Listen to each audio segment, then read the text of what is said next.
Well, I have mentioned the budget being brought down a week today in Canberra. People often wonder, does a budget make any difference? Well, I'll tell you something.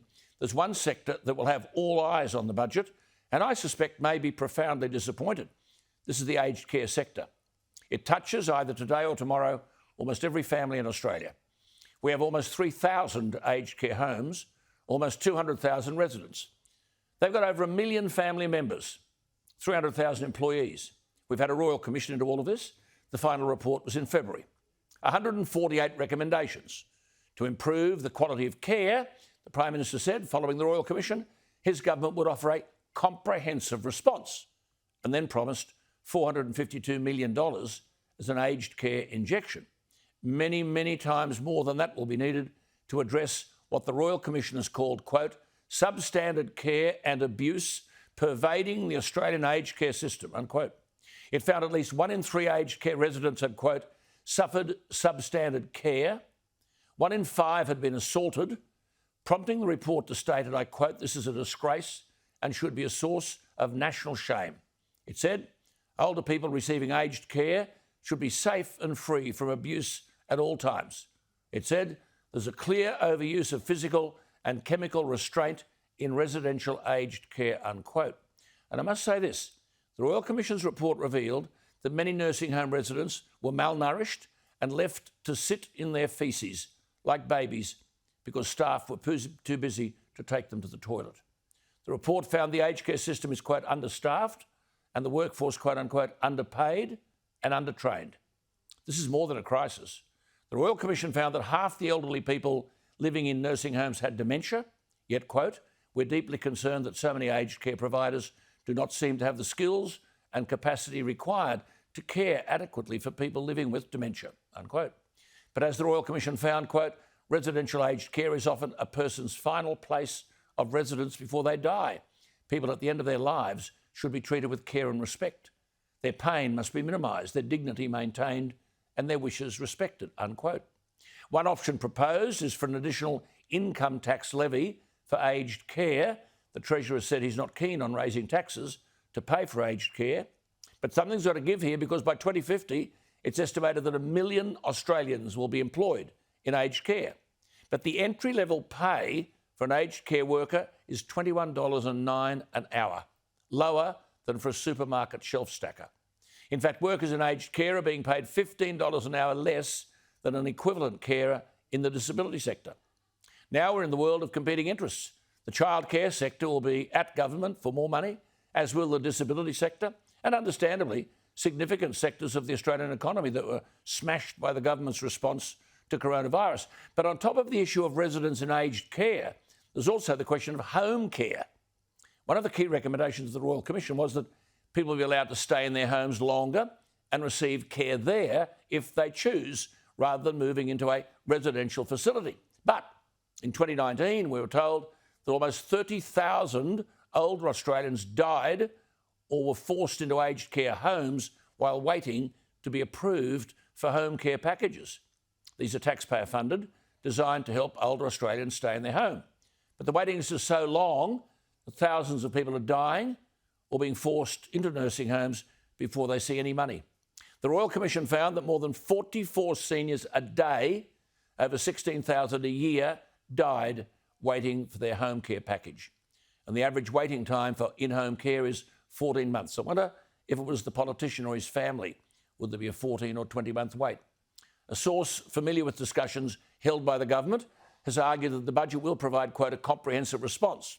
Ian Henschke is the chief advocate for the National Seniors Association, who has worked tirelessly to raise the profile of older people and to strengthen the voice of national seniors. He joins me. Ian Henschke, thank you for your time. If, as is being suggested, the budget next week will be a comprehensive response to the Royal Commission, what should that response provide?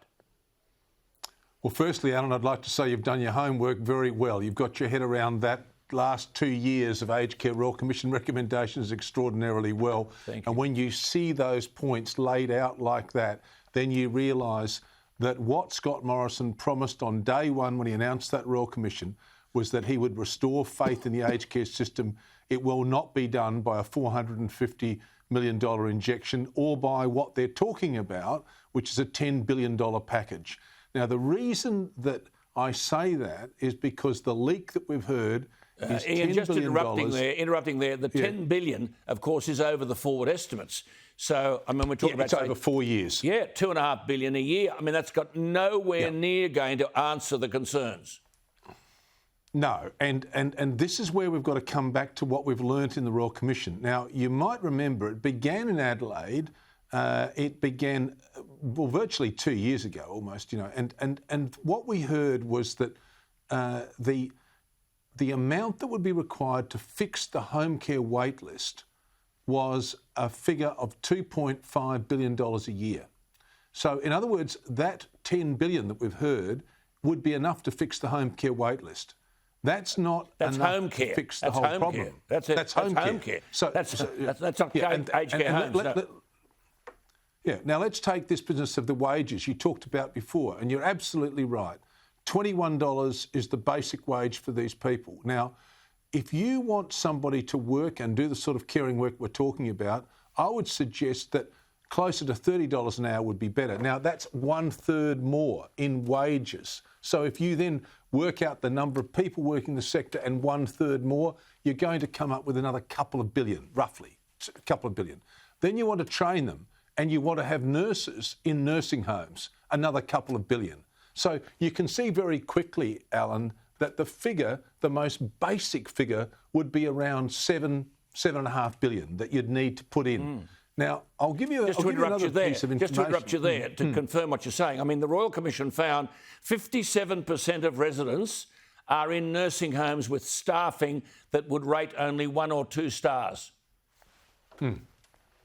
Well, I mean, and look, you've got to recognise that because people, and our National Seniors members are telling this every time we survey them, they want to stay in their own home, not go into an aged care home. And when you hear about these stories and you see what happened in a couple of those homes during COVID as well, then you'd say, well, there's no way I'd really want to go there. I want to stay in my own home. Now, not everyone can do that, but that's what people want to do. So the government needs to recognise this is what's required. And I think the home care wait list is the thing they should be fixing. And I'm hoping that figure that we've heard, the $2.5 billion a year over 4 years, making $10 billion, is for home care. Right. I mean, I hope that's it. Well, and look, I mean, Alan, the other thing... If I could just say something to our viewers, in September, this is how bad it is, the advocacy group Aged Care Crisis said, I quote, aged care residents in nursing homes have been raped, robbed, bathed in kerosene, attacked by rodents, suffered injuries of death from other residents, burnt to death, strangled, cooked, melted, sedated to death, over-medicated or choked to death. This is not a crisis, Ian, this is a scandal. Well, and I think that the Royal Commission has laid it out. Now, let's get back to that original point. The Royal Commission was called to restore faith in the system, not to have another Band-Aid measure, not to have another little bit of a drip feed of money. We've had Ken Wyatt in the position, we've had Richard Colbeck, now we've got Greg Hunt supposedly at the top of the tree in the health department overseeing aged care. So I'm hoping that Greg Hunt will be able to see this as a health crisis. In other words, recognise that we have to treat this as a health issue. 40% of people when they go into aged care die within 9 months. So why wouldn't you have palliative care, nurses there, doctors on call? Why wouldn't you do all that? Why your point about home care is right. I mean, there are 130,000 currently elderly Australians, 130,000 waiting for a home care package. And as I said, the average waiting time is up to 22 months. Well, that figure came down a bit, but you may well be right. The last time I checked the figures, they were around 100,000 because the government created some packages, late last year, and that was in the initial response to the Royal Commission report, which was called Neglect. And in fact, the Royal Commissioner said that the system was cruel, inhumane, and it was in fact institutionalised neglect. Yes. But let's look at something that I think shows us where we're at.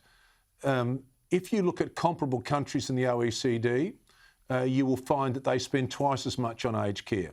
So if we're spending around the 20 billion, they're spending in the equivalent world around 40. And so, I should say, the 20 billion, the 20 billion is just the government contribution. I mean, people are paying significantly. People are selling their homes, selling their assets in order to get into aged care. The 20 billion is the government contribution. Well, look, Ian, we've got to go, but I have to say we'll be watching to see where this happens. I mean, I know the government's got many demands upon it, but this, as I said earlier, is not a crisis. This is a scandal.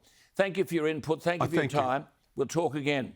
Thank you for work you do. Thank you, Alan. And look, we can talk after the budget. And I also want to see what the Labor Party says they will do, because they've been very quiet. All right. Good to talk to you. There he is, Ian Henschke from National Seniors, does tremendous work, and we will be coming back to him and the issue after the budget.